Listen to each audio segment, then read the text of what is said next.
All right. All right. Hello, everyone. Welcome to Chris's Corner. We are now live. I'm going to introduce my guest in just a second, but before we start, make sure everybody announces themselves into the chat. So whatever social media site that you're using, you know, just say what's up. Tell us where Yeah. you're Say from. hi. Say hi. Tell us where you're calling from. Yeah, absolutely. As you may know, Chris's Corner right now is live streaming on all of the different social media sites that the IOCDF runs. We have Facebook, we have Twitch, we have um, obviously YouTube, etc. So make sure in the comments you're going to ask us any questions. We're going to actually be focusing mostly on taboo, intrusive thoughts. That's a huge topic in the OCD community, often something that's overshadowed and overlooked. People tend to know the typical OCD physical, external compulsions, but there's a lot of mental intrusive thoughts. There's a lot of mental compulsions that come with it. So we're going to be focusing on that, but we also can answer any of your questions. So Matt and I are going to talk in a second, just some general conversation about the topic, but please in the comments ask your questions. We want to make sure to get to them. 2 weeks ago, we had a lot of questions with Patrick McGrath, so we're super excited when you guys jump in. Also, just announce yourself. Tell us where you are watching from. Say hi. We like to see everybody from all over. So before we get started, I do want to make a couple quick announcements. I want to let you know that this live stream is intended to serve as educational content, is not intended to replace therapy. So for treatment related questions, please be sure to work with your local provider or contact a local clinician. The International OCD Foundation is not a crisis hotline and should not be used if you are in distress or feel unsafe. If you are in a crisis or you are feeling suicidal or unsafe, please go to your local emergency room, call 911, or call the Suicide Prevention Hotline at 800-273-8255. Also, we want to create as safe of a space as possible, so please be kind and respect everyone. With that, this is being broadcast on various social media platforms, like I was mentioning earlier, and is being recorded. So please be mindful of that as you ask personal questions or leave comments. At the end of the day, we're all here to support each other. So obviously, when talking about intrusive thoughts, it is kind of a taboo topic. So we definitely are going to try to create the best safe and comfortable space that we can. All right, so Yeah. I'm so excited to actually announce my guest. I've known Matt for a while. So Matt Codde is a licensed clinical social worker and the founder of Restored Minds, where you can find that at restoredminds.com. He brings a unique perspective to OCD and anxiety recovery because he combines both clinical and personal experience. Matt personally completed treatment for OCD and anxiety in his early 20s and has moved forward to help guide others who are struggling. Matt currently lives in Southern California with his wife, Jessica, and daughter, Jacqueline, who is adorable, by the way. Thank you. Yeah. Absolutely. So how are you She's a doing today, riot. Matt? I'm good. Yeah. Thank you so much. Yeah. Thanks for having me. And yeah. No. I just want to like reiterate what you're saying there on just given the nature of our conversation today, like this is going to be, we probably are going to be talking about kind of adult themes, I mean, and so just want to kind of give that word of caution to, any and all listeners of, if there's children and all that. I mean, just really, just making sure that we understand that with the taboo thoughts, we are going to be talking about some adult themes, but we are going to, so we want to keep this a safe conversation for everyone. And if you do ask questions, we do want to respect the questions as well. So, it's a thing where we just kind of want to have that understanding ahead of time that just the nature of this conversation is going to be in that realm. You know what I mean? Absolutely. And I think this is such an important topic to have today because of the fact that so many people with OCD, it's typically called the silent disorder for a reason. People that have taboo intrusive thoughts often aren't comfortable opening up and sharing. So maybe we can start there. What do you notice, whether it was with yourself or with clients? And obviously you can be comfortable to share as much as you'd like, but what do you notice is kind of the different experience, somebody who's dealing with those taboo and intrusive thoughts? What do you see differently maybe than somebody who's just having intrusive thoughts about contamination or, Yeah. checking, which obviously we don't want to diminish that experience because that can be difficult too, but Right. maybe the difference in that. Well, it's interesting because it's like, I can go into my own experience, a little bit, but when you're dealing with intrusive thoughts, the thing is that anyone who starts dealing with intrusive thoughts, especially the taboo kind of thoughts, and so just the broad spectrum of the taboo thoughts kind of generally fall into three categories, right? You have the intrusive harmful thoughts, intrusive sexual thoughts, or intrusive thoughts related to one's religion or faith, right? Or even existential ideas, right? And the thing is that when you start, the first time you have one of these thoughts, right, pop up in your mind, and you have that, that a reaction to it, right, that so many people with OCD know about, like you have that kind of panic alarm go off. The thing is that your first instinct is never to think this is anxiety or this is OCD or whatever, right? It's always, you take the content at face value. So the problem is that most people seek help in the wrong places, right? So, for instance, if someone has an intrusive, blasphemous thought about God, right, which again is super common, especially in the OCD realm, they're going to go seek help from their church, or their pastor, or their, or like, whoever their religious leader is, right? Because that's where they associate the problem is, because that's the content, right?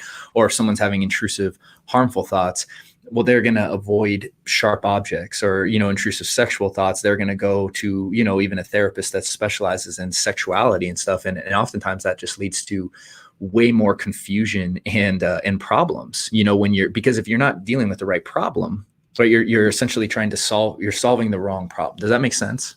Yeah, absolutely. Yeah. And I know that for me, especially when I was having more in that scrupulosity range of thoughts, right, I was having intrusive thoughts.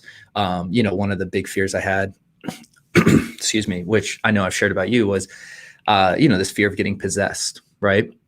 Like that was, and obviously I struggled with all the kind of realm of taboo thoughts, right? So from sexual to harm to religious, right? And so, I'm very familiar with most thoughts, because one of the things that OCD does so well is that when it gets control, right, and it has control over you, it wants to keep control. So if you start doing really well on certain thoughts and you aren't giving into those compulsions, it's going to try to switch themes, right? And we watch this happen all the time. Like themes will bounce from theme to theme to theme, right? But when I was first struggling, the first place I sought help was a church. Right. And I had, I was having people pray over me, and I was doing, I was going to these services, and in many ways, the thing is you can hide into this. I'm demonstrating my faith. Right. But really what was happening was I was doing a bunch of compulsions. Right. And that gets kind of a blurry line for people. So I think that's something that we can go into further if you want. But yeah, I think the hardest thing about these particular thoughts is that most people don't know it's OCD. So they seek help in the wrong places, and this often keeps them stuck a lot longer than they need to be. Absolutely. That's one of the most difficult things, is because when we put OCD out there, when we see it in the vernacular, when we watch movies with it or TV, or just, normal conversational dialogue about mental health, people know checking and contamination. I'd see people really understand those two. They don't fully understand, and the public doesn't get intrusive thoughts. I think a big part of it, and why I'm happy to have you on the show today, is because you can open up not only about clinical experience, but personal experience. But I truly believe it's going to come from the community. I just don't see this fully getting out there until the community is open to talk about it and say, look, this is what I struggle with. And you're absolutely correct. People that are dealing with scrupulosity are probably going to go to faith leaders first. And that's why I love that the IOCDF has a whole faith and OCD initiative. Yeah. And I think that's like a huge thing that could happen, is really educating faith leaders, right? And because what happens sometimes is that, like, let's say someone goes to confession, and they go to confession as a ritual. Well, the problem is that the faith leader, right, or the priest or pastor, thinks that they're helping the person, but in many ways what they're doing is reinforcing the OCD. And because they'll notice the difference between someone who's actually just coming to confession versus someone who's compulsively doing it, right? Because they'll start confessing more and more. As we know, compulsions build over time, right? And that tolerance that you get from the compulsion grows. So you have to do more compulsions. But yeah, it is. And so like when we branch into the idea of intrusive thoughts, let's say, that are violent or sexual in nature, right? One of the other things that I think is worth discussing. Nice. Good job, Matt. But one of the things that I think is worth discussing is just the shame and guilt that people feel. And that often prevents people from getting help, right? Because they suffer in silence, they suffer in shame. And the last thing that most people ever want to do is go up to, like, their spouse and be like, hey, so I'm having intrusive thoughts about hurting you, right? And it's like, and or like, their children or all that stuff. And I know it's not like a laughing matter because yeah, I mean, like this is usually who the intrusive thoughts are directed to, is people you care about, right? It's like, and that's, so I think that's the first, so I think those two barriers are super important to address, right? Is seeking the right help, right? And more importantly, eliminating the shame of it, right? Because I think the shame prevents people from getting help because they don't even want to tell people what's going on in their mind, right? Yeah. Does that make sense? Totally. I was going to jump in. So, as many of the viewers know, not only am I a clinician, with a clinician who treats OCD, but I have OCD myself. And one of the things that you said makes so much sense. I mean, a lot of my intrusive harm thoughts were around my youngest sister and my grandmother. And now knowing a little bit more about the disorder, I'm not surprised. I mean, to me, not only did I love and care for them, but they kind of, in my mind, were sort of fragile. My little sister, my older grandma, and my OCD didn't fixate on me harming my dad, for instance, who I lived with as well. It focused on harming my grandma and youngest sister because of the fact that my brain was like, oh, I want to protect them. I'm the older brother. I don't want anyone to mess with my grandma. And suddenly my brain was like, well, what if it's you? What if you're the one that ends up doing it? So, when you talk about stigma, you're so correct. Because even in my own care, I wasn't willing to open up about those thoughts until finally they got so bad that I went to my OCD therapist who I was working with at the time on other things and just said, I'm going through this. And I didn't think it was OCD. I thought it was having a mental breakdown from the stress of OCD. So I wanted to ask you, both as a therapist and somebody who lives with intrusive thoughts, for many years, how does somebody open up, whether it's to a therapist, a doctor, somebody who's a support system, about what they're going through if they do have that fear of judgment or stigma?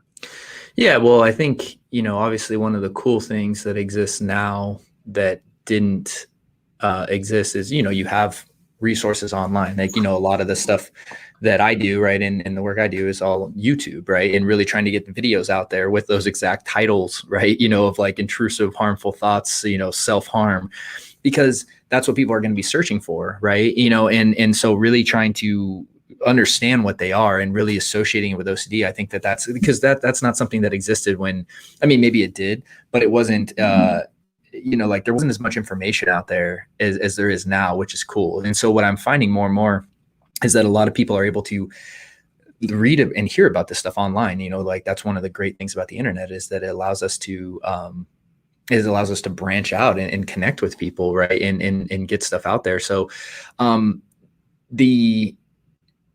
when it comes to opening up, I mean, I would take a certain precaution of who you open up with, right? Like I wouldn't just go tell anyone, like that's my like honest, because again, if you tell someone who doesn't understand, right, they will react as the content of the thought is the problem, right? And so this is important to understand kind of the components of OCD. You mind if I go into this real quick for a second? Yeah, of course. Yeah. So, we kind of have these 5 levels of, or I guess like, some shifts that we need to make, right? When it comes to, really recovering from taboo and intrusive thoughts.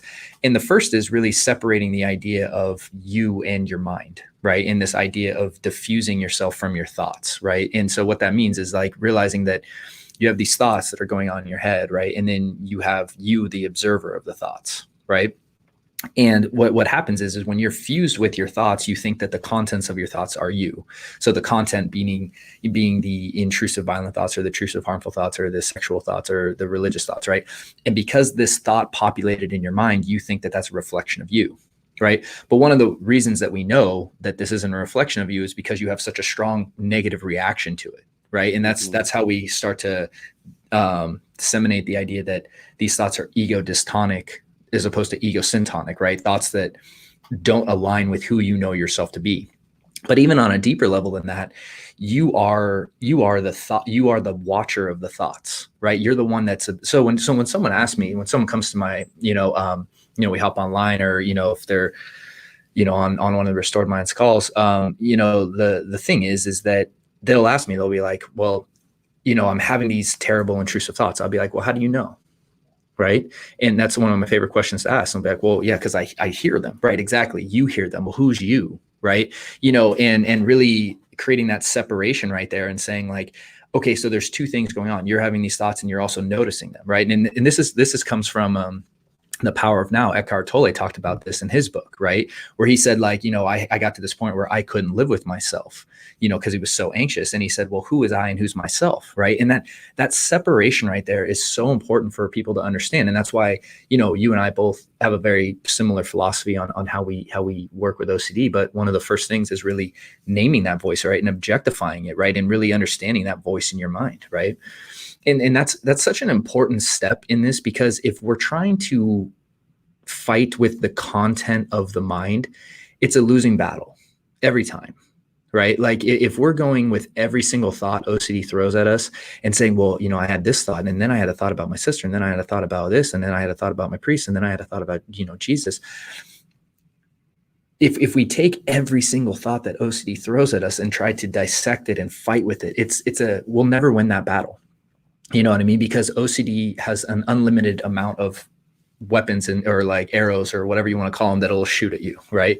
I don't know if that metaphor makes sense, but like, you understand, it's like OCD will always come up with the next thing, right? Yeah. Because what we're really dealing with here is a power dynamic, right? And this is kind of what I try to explain to people I work with is when OCD is in control, right? That fear voice in your mind is in control. It thinks it's keeping you safe, right? Yeah. But the problem is that you're not living your life how you would normally live it, right? And that's an important distinction to make, because what we're talking about here is who's in control of your life, right? The OCD or or you, right? Are you making the decisions you want to make? Are you living how you really want to live? And with these intrusive thoughts, so many people, really live such smaller lives than what they're really capable of, because they are so caught up in this content that's going on, right? And then so once we understand that difference between the two senses of self, right, and really seeing yourself as the observer, then it really is about understanding that this is actually not a thought problem or an anxiety problem, right? And I know these two shifts right here are really tough, because if we treat this like a thought problem, what are we going to try to fight? The thoughts, right? Yeah. And if we treat this like an anxiety problem, what are we going to try to get rid of? The anxiety.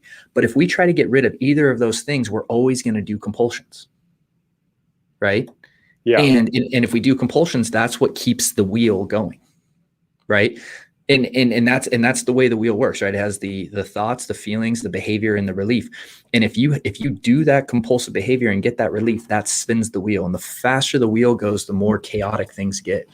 And that's what led me, where I was really, really lost in the wheel when I was, I think that's when we first met, is when I was just like, just spun out, like, like I didn't even know up from down at that point. Right. And how I kind of explain being lost in the lens of OCD is like, when that wheel's really going, it's like, you don't see the world how it really is. Mm-hmm. You know what I mean? Like, I don't know if you can relate to this, but it's like, when that wheel is spinning and you see the world in this distorted way that's only related to your fear. Like OCD does such a good job of taking whatever you're afraid of and then finding things in your environment that are associated to it. Does that make sense? So it's like, go ahead.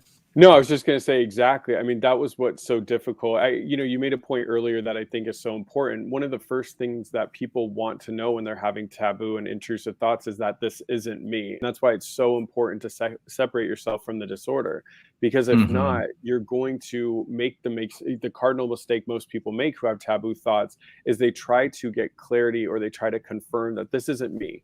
I don't want to harm my family. I don't want to be in a sexual relationship with somebody under 18. I'm not attracted to my mom. And the more that they fight it mentally, like you said, the thought problem, the more they try to confirm that they're not this, the more that they check, the more that they push the thoughts away. The mistake is that the thoughts and OCD hits back harder. So it's so important. What you're saying is that first step. And what I hope people get, if they get one thing, I hope they get multiple things from our talk. But if they get one thing, it's being able to separate that and recognize that the job in treatment is not to prove to OCD that you're not your thoughts. We're already telling you that, so now it's time to do the work. But I would say that's probably the biggest mistake people have. I wanted to get to a question that we got. First of all, thank you to everybody that said hi. We have Donis from Mississippi, Jason, Oklahoma, Emily from Dallas. Welcome, Catalina on YouTube made a comment that they had started having intrusive thoughts as a kid. That's when Yeah. they start having their first intrusive thoughts. And, you'll start to have 12-year-olds, 11-year-olds articulate like, oh, I'm having bad thoughts of hurting myself. I worked with a young child that had the fear of wanting to take their own life, or having kids saying, I want to hurt my brother. How do you explain it to kids? I mean, I think you've done a great way of explaining it to adults, obviously, and to teens and young adults. How do you explain to a kid that those thoughts that they're having, that are making them kind of withdraw our OCD? What's a good way to maybe explain that? Yeah, it's something I just came across recently that I've been using a little bit, right? And I use this with adults, right? In anything I try to explain, I try to actually conceptualize it from a point of explaining it to a 12-year-old. You know what I mean? Because, or even Yeah. a third grader, because if I can explain it at a third grade level, someone above a third grade level will understand that, right? And so when we try to invent these like elaborate, very complicated wording and stuff like that, it actually prevents a lot of people that don't understand that from getting it. So there's this movie, Luca, that came out recently on Disney, right? Yeah. And in the part of Luca, right? The guy talks about how, he's like, you have this Bruno in your head, right? And he talks about how you have this voice in your head that's so negative and says all this stuff. And so I like to show that scene because, that's the big jump that people need to make, right? Is this idea that what's going on in my mind is not the problem, right? No, like this is not a content of the mind problem. This actually isn't even a thought problem. It's not even an anxiety problem. The problem is if I do any behaviors that reinforce this wheel's going to spin. And so I think that is, really normalizing the idea, like, look, your mind is going to produce all sorts of crazy things, right? And that's totally normal, right?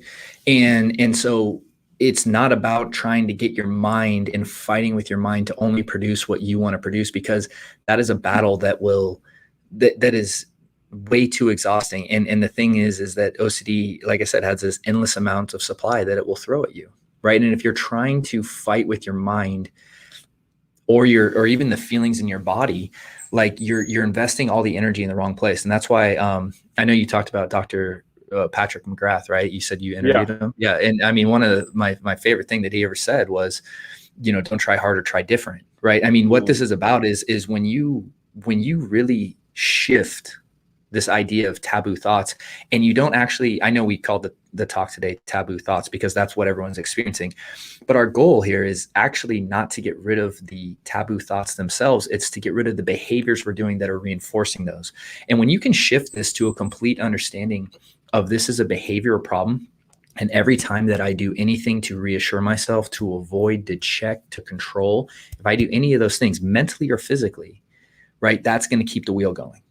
Where my control is always my behavior, right? And that's why when we really shift our focus there, that is the solution, right? That really gets you out. And so when I'm talking to young people, right, it really, that same thing. I like to use a little movie like imagery and stuff like that. So I use that Luca scene because I just think it's super cool. And it's like, and just really helping the person understand that, like, yeah, we have this voice in our mind and that's not us. And especially with the young kids, I think naming that voice is so, because I do that with everyone, right, that I've worked with, but naming that voice is so critical. And when we can start to see it as this third party in the room, then we can actually work as a team against it, right? Yeah. Because and so getting the parents on board with that, like that's what we say is like, hey, so let's pretend that, that someone named their voice Bruno. Like I'll even have the mom and dad, hey, what's Bruno saying right now? Because it's not you, right? It's like, hey, what's Bruno saying? What's this saying? And like, what are those thoughts coming up?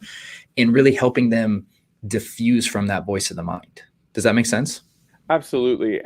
Of course. And that separation, somebody in the comments, Vipin on Facebook, put OCD monster. And I know a lot of times kids, by drawing it as the OCD monster, the bully, can really help.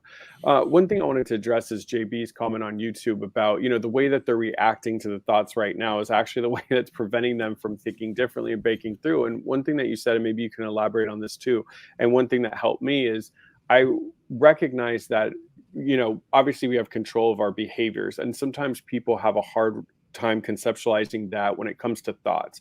What really helped me is understanding that I have a choice of how to react to my thoughts and feelings. the mistake I was making when I was having intrusive thoughts, and I had plenty of them. I mean, I would have intrusive sexual thoughts when I was standing in line at a grocery store with a stranger. I would have these Right. thoughts come in. And of course, the mistake I made a lot of times was I would try to neutralize it, or kind of shake my head, look down, etc., blank my brain, think of something good, and all of that didn't work.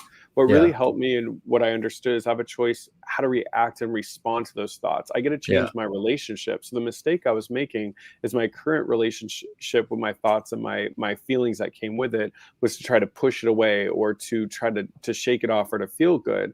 And when I learned, like, those thoughts and those feelings are going to come, they're going to present themselves to you, and you have a choice how to respond.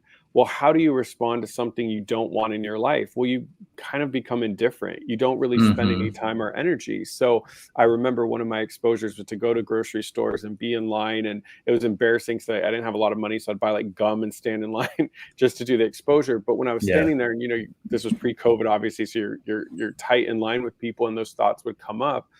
I practiced that, and it actually worked. I would sit there and I'm like, okay. And I played sports, so the OCD, the way that I conceptualized it, was the captain of a team I wanted to beat. So I didn't Mm. want to listen to the captain of another team. They're going to give me false information, so I lose. So I just imagined OCD standing next to me and was like, "Hey, you want to do sexual things with these strangers?" And I just kind of would think like, "Oh, interesting. Thank you for sharing that." And then would focus right back on what was going around with me. And in the beginning, OCD would get louder. I Yeah. think of it as a spoiled toddler, because it's like, you didn't give me attention. I said you want to have sex with these people. How Right. dare Right. you Right. not do Right. Right. anything? Instead, get louder and louder. And I realized that I don't have to get louder. Just like Hmm. in real life, if I'm having a confrontation with someone, if I want their voice to come down, my voice needs to come down first. So Yeah. what I started visualizing is OCD throwing, magazines and the candy in the aisle. Like, I said, pay attention to me. And it's like, I see you, bro. I just am choosing not to do anything. And obviously I'm simplifying it. My treatment was 14 months, trying to, shrink Right. 14 months of treatment around taboo thoughts in a minute. But I really learned that I could have a different relationship. And just because I chose not to confront and challenge every thought, I learned that that was not because I believed those thoughts or agreed with those. It was simply because I was choosing to separate it from myself and no longer spend time interacting with them, because it just made them feel stronger. Yeah, and one of the things you said, I just want to like really shine a light on is you really, because I like, look, I spend so in the 12-week program at Restored Minds, right? It's like, one of the weeks we literally talk about this one topic, right? Which is reacting versus responding, right? And the difference between that, right? I mean, because it's such a critical idea that most people don't understand, right? When we're talking about reaction, what we're talking about is an emotional driven response, right? And many times when you react, you're not thinking, you're reacting, right? You know what I mean? You're not actually aligned with your long-term goals. You're reacting. You're just doing an emotional decision, right? And we know OCD produces a lot and very high level of emotional responses, right? But when you have that emotional reaction, or that emotion, it causes that reaction, right? And that reaction is usually a compulsive behavior, right? But when we talk about responding, on the other hand, what we're talking about here is making a decision that is aligned with your higher self, your long-term recovery, and not your short-term well-being. And that difference is so critical, because what you're saying there is like, hey, look, I'm in the grocery store line, and let's say that, I don't know. I mean, let's use sexual intrusive thoughts as an example, because most people that deal with OCD can relate to that, right? And it may be at the grocery store, it may be at your church, it may be at a school, right? I mean, who knows, Yeah. right? But you're standing there and this thought pops in.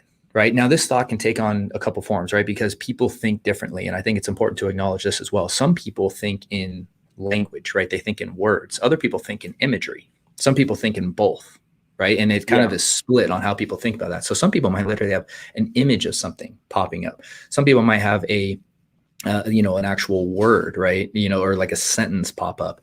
And it's the same thing though. Right. I think that's important to like, some people are like, well, I had the thought, I understand what to do with the thought, but now I had this image, right? It's like same thing, like it's okay. But like you're saying, what used to happen is that this thought would pop up and you would react. Okay, this thought happened. I need to run. I need to get out of there, right? Because I'm a danger and this is dangerous and I need to leave, right? Or whatever you did, right? You stayed away from the person, whatever. But with responding, what you're doing is saying, okay, that thought just happened. Like, it's out of my control. But when it surfaced, what I'm going to do is I'm going to respond, right? And the difference is it means, okay, I'm acknowledging that this is OCD, right? I'm understanding that if I do a compulsion, it's going to make OCD worse. So my goal is not to change the thought, not to even change the feelings that I'm experiencing right now, but I'm going to choose to focus my response on changing my behavior of how I respond to this, what I'm going to do, meaning I'm not going to avoid, I'm not going to reassure, I'm not going to check, I'm not going to control, right? I'm not going to thought suppress, I'm not going to block, I'm not going to any of the things that I do, right? And I'm going to literally behave as if I didn't have, if this wasn't going on. Like, how would I, one of the things I like to tell people is like, how would you act if this wasn't going on, and aligning yourself with that, right? Like if you were feeling like totally yourself, right? What would you do? You would stay in line and you would purchase the groceries and you would just go about your day, right? And that is teaching your brain right there that this thought isn't actually dangerous. And then therefore it doesn't need to keep producing it. Because one of the things that happens that people don't realize is when you have a thought and then you react and you run away, your brain is learning, well, that thought must have been dangerous and that must have kept you safe when we caused you to react. So now we're going to keep producing it. Right. Like that's one of the things, that's one of the glitches that's happening is like, I know with contamination, it's easier to see, but it's like, if you touch a doorknob and your brain comes up with like, what if I get AIDS from touching this doorknob? And then you wash your hands. Well, and then you feel better. Well, your brain's learning that, yeah, dude, that doorknob was dangerous. And me coming up with that thought actually kept us safe. So what's your brain going to do the next time that you touch a doorknob?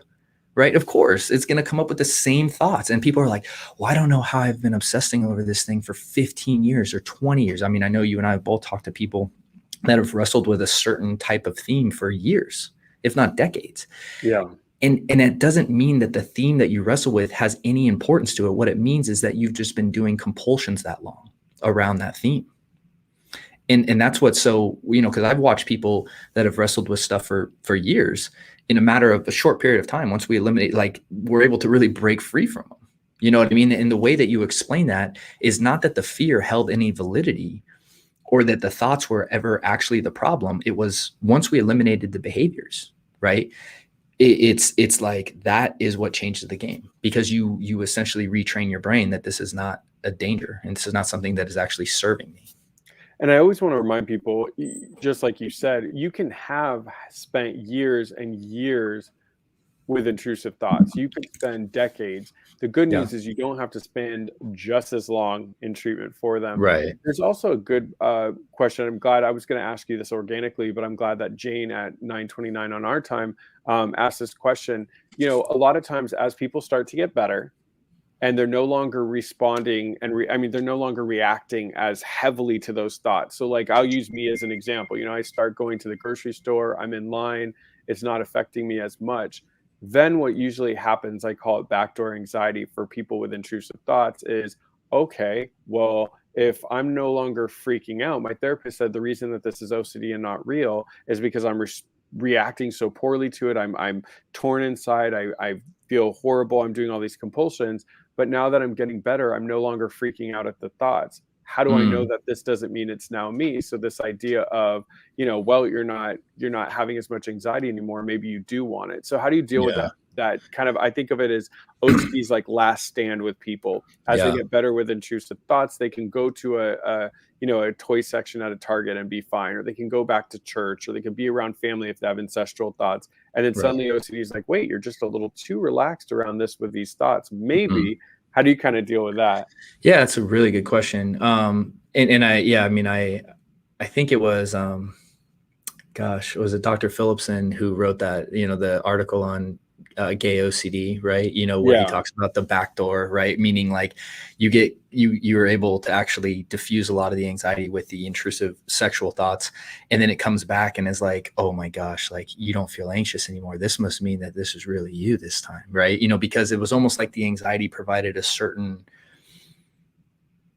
what's the word? A certain reassurance that this wasn't me. Right. You know what I mean? And now like I'm having this thought and I'm having zero reaction to it. Like, what does it mean? Right. And the way I kind of explain that, and one of my favorite analogies that I like to give people that I talk about all the time is like the fisherman, right? You know, and I always equate like OCD to like a fisherman. That's one of my favorite ones anyway. And the reason is because when you have that, if you're like a fisherman, right? You know, if you're fishing for, you know, throwing out lures, and if you bite on a lure, well, what's the fisherman going to do? It's going to keep using that lure, right? And the thing is that the more those lures come and you bite on them, the fisherman like just learns, is like, okay, hey, this lure works, let's keep fishing. And then once you stop biting, what happens is that the fisherman kind of goes into like, oh shoot, like I need to catch a fish or I'm going to starve to death, right? You know what I mean? So because again, it's a power dynamic that it's like, who's in control? Is it you or is it OCD? Right? Like that's the real battle that's going on. If you're focusing on the battle of your thoughts, you're actually not even seeing the real battle that you're in, because the real battle is who's in control of your life. Right. And so when that fisherman throws out that lure and that one doesn't work, what's it going to do? It's not just going to go quietly in the night. It's going to try a new one. Right. And we have to be ready for that. And so the main giveaway of OCD is that phrase, what if? I mean, that's like the main giveaway that you got to look for, is like, as soon as you hear a thought that starts with what if, you have to assume it's OCD, right? Yeah. Because again, what if by its very nature implies that does not exist right now, right? That's not something that's happening right now. And that is the thing that I would say about the backdoor thing, is like, we have to be ready for that ahead of time, right? You know, where we know that if we're going to do this, and we're going to do these, you know, the ERP and really remove the compulsions, that's going to piss OCD off, you know, excuse my language. But I mean, like, it's not going to sit there and be like, oh, okay, good. You know, it's like, it's going to really, it wants that control, right? It wants control. So it's going to try anything and everything it can. And it's really common, actually. In fact, I would say it's expected. It's normal, because most people that I know have this experience, is that when you start doing ERP, what's going to happen is the thoughts are going to get worse. And what's interesting is that's actually a good thing, because that means that you aren't doing, well, usually it means that you aren't doing the compulsions, right? When you stop the compulsions, that thought valve is going to really kick off, and you might start having thoughts that you've never even seen before, right? And that's okay. Right? Because this is not a thought problem. This is a behavior problem, right? And our goal of breaking the loop is one thing: focus on your behaviors. Yeah, another thought that I had, one of the things that I see too that people often do with this subtype, you know, if they're having really intrusive thoughts and they're feeling a lot of that internalized, you know, guilt and shame, they also self-punish. They feel like a bad person. Yeah. One of the most fascinating studies that I read was a study out of, you know, in 2015, and they did a study with college students, and basically they found that college students with or without OCD were having some of the same thoughts, whether it was, you know, breaking into someone's car if they saw something cool on the seat, or cheating on an exam, or you know, sleeping with a teacher, like these kind of sort of intrusive thoughts that we don't really talk about in society. However, the individuals with OCD internalize those thoughts. And so then what they found is they really started to identify with these thoughts. And what I see with a lot of people, especially if they've been doing it for a long period of time, because somebody who doesn't have OCD, like in this study, they're able to recognize like, oh, those thoughts aren't me. Like I have thoughts all the time, I just ignore them. But for people with OCD, those thoughts must mean something deeper. It must be my subconscious. It must mean this. So they start to punish. Maybe they stop going out. They stop talking to family. They stop taking care of themselves as like, well, if I, you know, I haven't done anything yet, so I can't go to jail. So I need to create my own jail and just punish. How does somebody work through that? Because they're going, you know, how do they go to the movies with their friends, or go out to a family event if internally they just feel like this rotten person for having these very thoughts? Well, you bring up a really good point, right? It's like what people are actually reacting to with these thoughts are not the thoughts themselves, but the beliefs that they're carrying underneath about the thoughts, right? That's what's actually driving this reaction within you. Is that you're having a surface thought, but then you have this kind of subconscious story that floats underneath that, right? Like, I had this intrusive thought, I'm a terrible person. And that's what causes this emotional disturbance within you, right? And the way we know that is because, like you said, there's plenty of people that have these intrusive thoughts and they don't do anything, right? They don't make a story about it. And what we really are looking to do is to change the story about the thoughts, right? It's not, because again, we're not changing the thoughts. people that get better from intrusive taboo thoughts, it's not this, they don't reach this mythical place where they have zero intrusive thoughts anymore, right? Like you and I both still have intrusive thoughts. That's not what that's never been the problem. And that's not actually the thing we're changing. What we're doing is we're changing the story about what the thoughts mean. And therefore, because we change the story about the thoughts, that's what then causes us not to react so intensely to them, right? So that's the big thing that ERP actually does, is it helps you change your story about the thoughts, right? And you understand that you can have that thought here, right? And it can be in your conscious awareness, and it doesn't have any reflection about who you are or mean anything secretive or any of that. It's literally just a thought, right? And the story you attach to it is what's going to, really cause the internal reaction, right? And that's where separating the stories and the thoughts and really challenging these subconscious beliefs that people have, and changing beliefs is, I think that's one of the best work to do with this, right? Is really changing those subconscious beliefs that are attached to these intrusive thoughts. Does that make sense? Yeah, no, definitely. Absolutely. And I always remind people of that. Like, everybody has thoughts.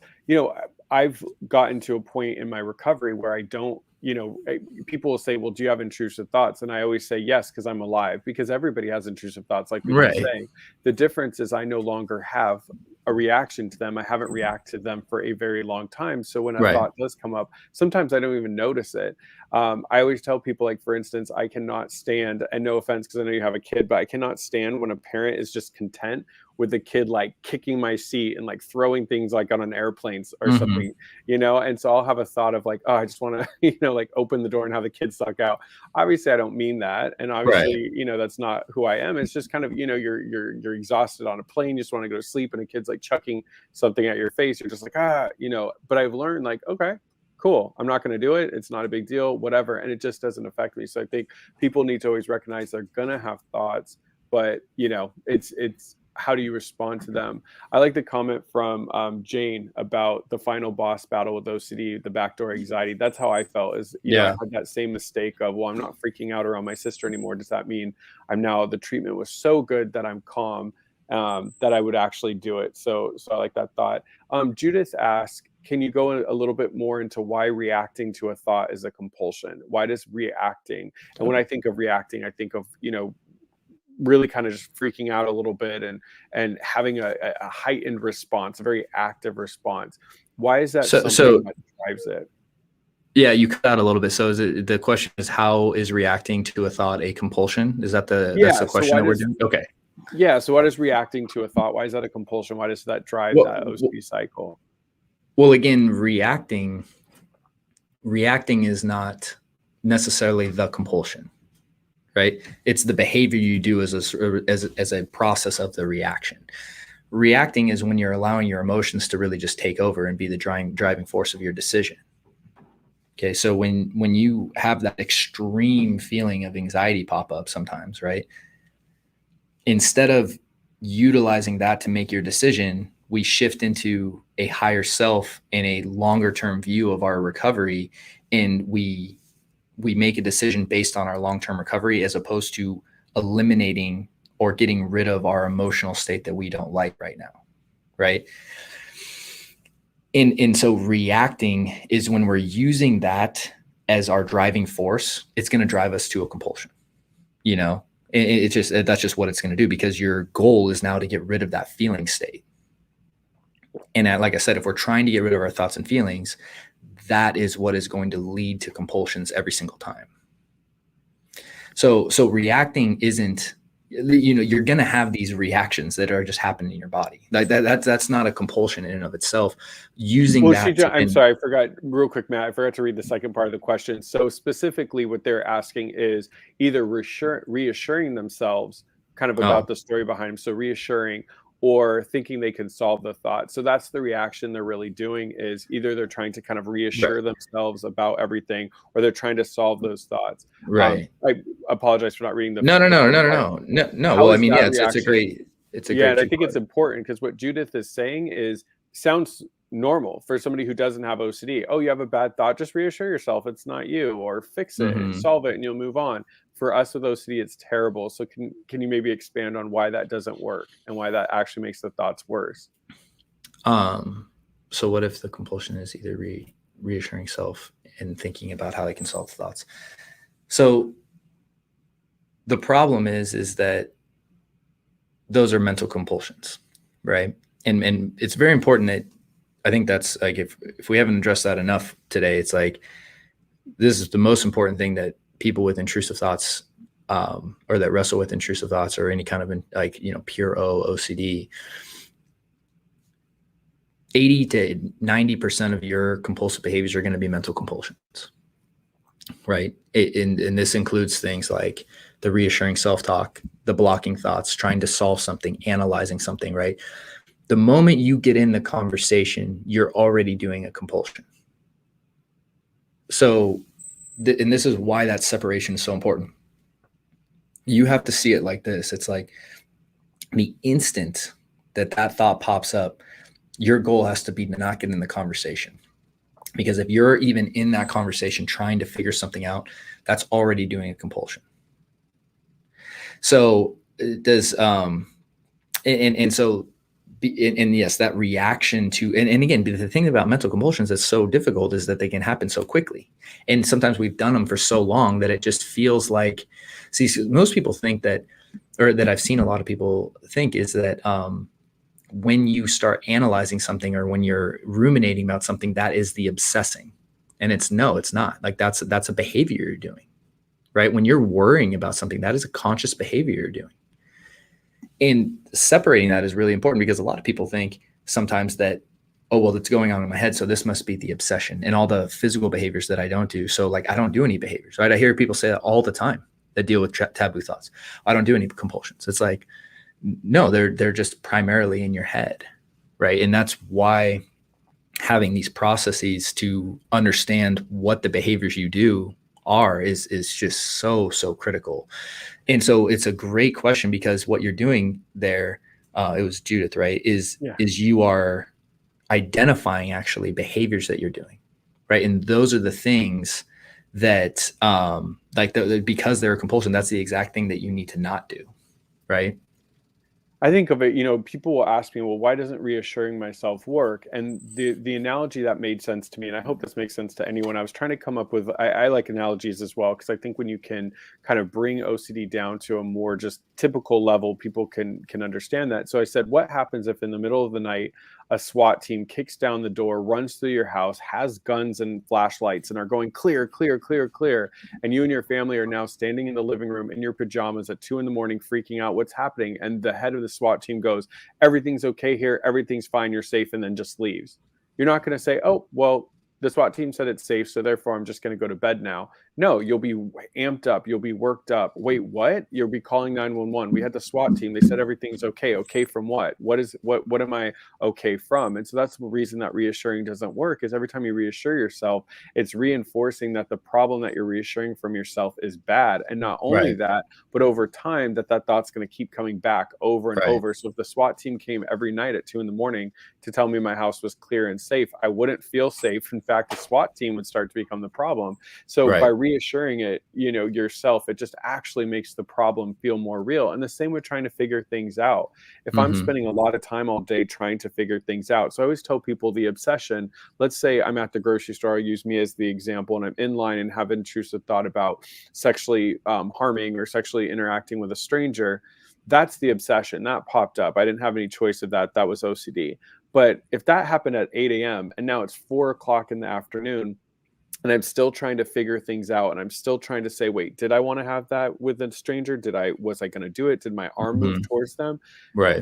That's not the obsession anymore. OCD's already Mm-hmm. provided that at 8 a.m. We've taken that Mm-hmm. obsession. I think of OCD as a car, and only we can run the engine. So now I've Mm-hmm. chosen from 8 a.m. to 4 or 5 p.m. in the afternoon to spend those 8 to 10 hours really running that car. And Yeah. so I know it, and I'm glad you made that point of so many people having those mental compulsions. People have to understand that those mental compulsions are dangerous for the fact that if I have problems with checking in a public area, it's going to be hard for me to get up and check things in front of, a bunch of people for 10 hours. That's exhausting. Yeah. It's embarrassing. But I could go through my whole day not really paying attention and just be mentally ruminating or figuring things out or compulsing. So it's so important for people Well, to and recognize even mentally checking if you're having intrusive thoughts is a behavior, right? Like even oh, am I having, like, I mean, some people do that, right? Am I having intrusive thoughts? Like when you wake up, oh, are they there? Oh God, there they are, right? It's like all this internal stuff that we do is so much of what fuels this cycle. And that's why, coming back to this idea, once you understand this as a cycle, it's about shifting your complete attention, not from the content of what you're experiencing, not to the thoughts themselves, not even to the anxiety, but just to the behaviors, right? Because that is really the only area you have control over.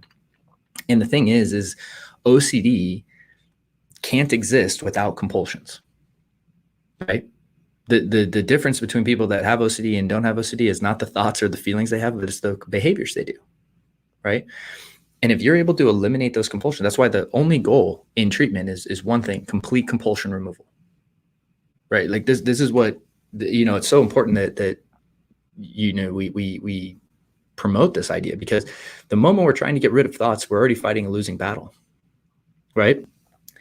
And yeah, so it's like when you really make the goal of this whole process, no matter what type of taboo thoughts you have, is one thing. If I had to summarize it, eliminate all the compulsions that you do, right? Like that literally is our only goal. And when you make it that goal, the nice thing is that now you're in control, right? Because if you're trying to fight the thoughts, you're trying to fight the feelings, you're fighting a battle you can't control. When you move it and shift it to the idea of eliminating the behaviors, that shifts you back into a place where you are in control. You have choices you can make to help yourself. When you're trying to fight the things that you're out of control of, that's why people feel so out of control with this, is because it's not that they're not putting in effort. It's not that they're not trying any of that. It's just that they're trying all the wrong stuff, Yeah, I see, we're kind of getting towards the end. It's crazy how quick this goes, but I wanted to get to maybe one last question when I had you, Matt. So from Kelly, at 9:51 our time, or 12:51 East Coast. So let's say they're doing the treatment, they're having the intrusive thoughts, and they're dropping, eliminating compulsions. We know initially the anxiety is going to rise. Another kind of intrusive thought people have is, what if that anxiety gets so intense that I lose control, and now I might act on that? Or maybe it's not even that they'll act on it. I'm going to lose control and get schizophrenia or become, psychosis and have to go into a hospital. How does somebody deal with that fear that heightened anxiety from challenging the intrusive thoughts is going to end up leaving them to a place that they can't be in control, which is a fear of everybody with OCD? Sure. I mean, it's a great question. The thing is that that's just the next lure that OCD is throwing at you. And that's the next thing that you have to challenge. Because like the fisherman, right? Something doesn't work, it's going to try the next thing, right?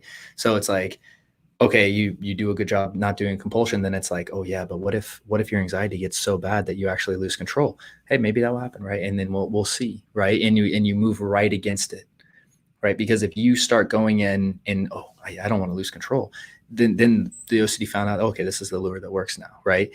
And the thing is that you've probably never lost control. And you have to prove to yourself that you're actually not going to, by taking that step first. Most people want certainty and then they want a step, but that doesn't happen. It actually comes from stepping, is what gives you certainty, right? It's like that Indiana Jones movie where he's walking across the bridge. You have to step first and the bridge will appear. It's like, that's the kind of, the more mentality you have to take, is you have to say, oh, well, I'm going to be willing to challenge first and then I'll figure it out. Right. And the last thing, I just saw this from Beth, this idea of a never ending cycle. The thing is that I want to challenge that idea, is like, this is a cycle that you can break. Right. I really, Chris, me, it's like, one of the things that we like to do is share our experience, because I've seen it's possible. I've seen hundreds of people do this, right? You know what I mean? Where it's not impossible. It's really about understanding the problem correctly and then putting it into full practice, and really understanding this as like, hey, if you eliminate your compulsions, that wheel can't spin. That cycle can't go on if you don't do the behaviors. And it's very tough. It's tiring. Yes, it's hard work, right? But it also is achievable. And I think that's the thing that I really want to leave people with today that are here is like, it's achievable. You can break that cycle. You can break out of that loop. And it really is about shifting to the right things and focusing your attention on the right areas. No, thank you for that final message. I mean, I think both of us obviously were therapists, but I think at least me, what I relate to first is having gone through this. And it's one of those things you can absolutely get better. And so I'm glad you left us with that message of hope. How can people find you if they're interested in kind of just doing, hearing more from you? Where do they go? So at restoredminds.com, that's my website. I also run the OCD and anxiety podcast. And so that's a cool place to start listening. And then, restoredminds.com. And I also have a free webinar that you could access as an initial first step as well over at Restored Minds. And there's a little link up there where you could check it out. So that's where to connect with me. And so I just want to say thanks so much for having me on today. It's been a pleasure talking as always. And thanks so much. Yeah, so people got to check you out at Restored Minds. Check out your podcast. And before I let you go, Jane asked in the comments, when will we do this again? We're actually doing it again this Saturday, July 31st at virtually OCD Southern California, which is an official affiliate of the International OCD Foundation, is having a large conference. And our talk, which I believe is at 3:15 p.m. Pacific Standard Time, is actually on this topic, on intrusive and taboo thoughts. So we're going to be linking up back together with another therapist named Christina, and we'll be talking there. So people can make it out to the conference. We can expand on this further. And they can also obviously go to your Restored Minds. I know you've done videos on this topic. So if you like the conversation, Jane, or other people do, make sure to definitely go to restoredminds.com, check out Matt, or go to ocdsocal.org, sign up for our conference. It's virtual, so everybody can make it this Saturday. Yeah. Awesome. And we'll be talking more stuff of that. So I'm gonna let you go, Matt, as I'm saying my final goodbyes to everybody that's watched. But thank you so much, and I hope they check you out. Absolutely. Thank you, guys. Have a great day, and good luck with everything. So talk to you soon. Well, thank you so much, Matt Codde, for being on Chris's Corner. I want to thank everybody in the chat. I know there was a lot of people helping each other out. Hang in there, Beth. I saw your comments. Everybody is really supporting each other. So thank you so much. Thank you from everybody watching all around the globe for supporting each other as well in the comments. Make sure you are here every other Wednesday at 9 a.m. Pacific Standard Time, 12 noon Eastern, for Chris's Corner. And Liz McInvale is back. I'm so excited. So Liz is going to be doing her show the Wednesday mornings or Wednesday lunchtime if you're on the East Coast, the opposite week of me. And if there is an extra Wednesday in the month, you might see us both together. So definitely come back here for more virtual programming. So you can always, if you want, keep up with iocdf.org/peace of mind. That way you can see the live stream schedule. We have my friend Tom who does the anxiety and athletes. And then, of course, we have our good friend Ethan Smith who does Just Ethan. So make sure you check out iocdf.org peace of mind. Also there, you can submit any questions. So if you feel your question did get answered today and you have some more questions, definitely email us and we'll prioritize that in the next live stream. As always, go to iocdf.org for resources. Lastly, what I want to take you out with is some resources. So like I was saying with Matt, if you go to ocdsocal.org, we're having a large virtual conference that anyone can show up to. Just make sure you register by Friday, 5 p.m. Pacific Standard Time, and Matt and I will be doing more on this talk. After that, I know that there's a lot of great things coming up as well with the IOCDF. We're having a hoarding conference. It's the 7th and 8th of August. We also now have opened up registration for the 1 Million Steps for OCD Walk. 36 walks are happening around the country, including the flagship Boston Walk, which is September 18th. So make sure you go to iocdf.org/walk. That's super, super important. And I think the highlight of the year is going to be the online OCD conference. It's the largest OCD conference in the world. And it is one of the things that I went to when I first needed help. So make sure you go to iocdf.org/conference. This conference is taking place virtually October 8th through the 10th. So that conference people can watch anywhere and everywhere. I just want to thank everybody for coming out today to Chris's Corner. Thank you for all the sweet comments. Please keep fighting OCD. You can get better. You will get better, and the IOCDF's got your back. Thank you so much. Everybody have a wonderful rest of your day. I'll see you in 2 weeks for Chris's Corner. Thanks, Matt Codde, and thank you.